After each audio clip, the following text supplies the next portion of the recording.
Is there anything you can do to put him off? Maybe I should find a spell? Yeah. Like one of these weird spells. Oh my God, find a spell. But you know you shouldn't do this. I don't know. It's bad karma. I've heard like all this like, but we did the whole freezer thing. That's a spell.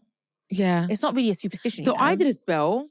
Yeah, because you know these spells, apparently you shouldn't do them because you're bringing in black magic or like... Oh, fuck it, actually, I'm taking my chances. So I did a spell for my ex-boyfriend who was in prison, and I wrote like a long letter like to God to please get him free from prison. That's not a spell, that's a prayer.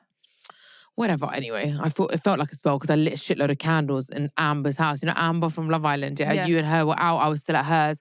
I don't know what you guys were doing. Is that when you set her place nearly on fire? I nearly set her place on fire, yeah.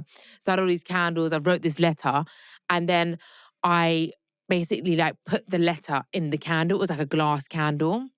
Yeah, I remember. Then the whole inside of this glass candle set on fire. Moved it to the terrace, yeah, on her terrace. And I was like, oh my God, it's on fire, it's on fire. This is when you should never eat water, yeah? Never. You see, I remember. So I went and got a cup of water and then poured it over this glass candle that was inside, was all on fire, where the fire was up. Poured this glass of water and it exploded.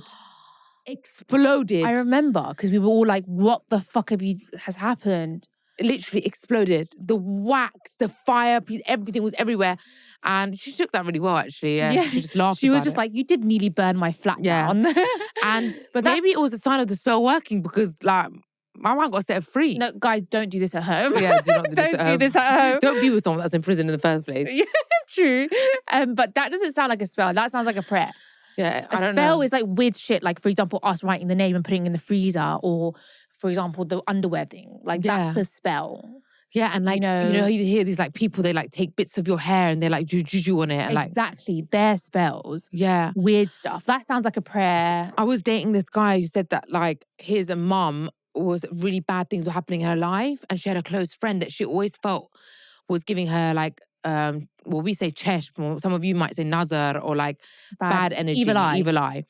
And anyway, everything she kept saying good about her life was just going wrong. So the lady's friend would compliment, and then things would start going bad. Yeah. And then anyway, once his mum was like looking through the house, tidying up, and she found in her like basement garage spells written. Someone had put it there. Yeah, and put spells around her basement, like written in Arabic. Like really freaked me out, yeah? Yeah. And I think it had parts of her hair there as well. Do you believe in these things?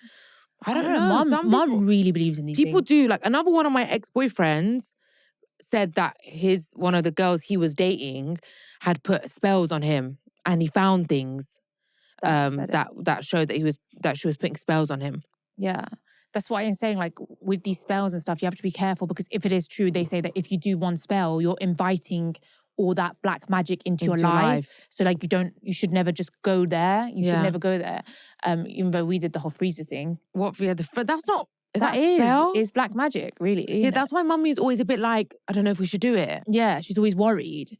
I mean, yes, mum really believes in these things, really believes in them. But she always comes up with these stories, you know, like in Iran, there was this person that had the evil eye. Whenever he'd walk in the room, something would break. Yeah. Or like, and I'm like, Iranians always have these fucking stories. I know. I don't know if I believe it. She'd be like, another auntie was like, this guy from the village, everyone knew he had the evil eye. And when he'd walk, like if he'd touch a flower, if he said this flower's nice, it would die.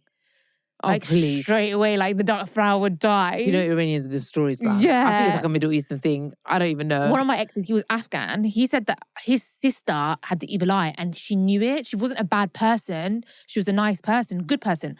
But she just knowingly knew like she had the evil eye. I don't think having the evil eye means you're a bad person. You could just have it. And she said that whenever she'd compliment anyone on anything, it'd go bad. If she said, you have like, your skin looks nice, they'd get spots. So she's just not saying anything nice. She would refrain herself from saying anything nice. So like Iranians are really obsessed with like evil eye, yeah? Cheshzadeh, all this stuff, these are our sayings for it. And like we have actually something that we do. It's like a ritual thing that we do to get rid of the evil eye, and it's called Esband. Yeah. And I think I don't know the English term for it. I think it's called wild rue seeds. And we put them on the stove until they start burning and they start making a popping sound.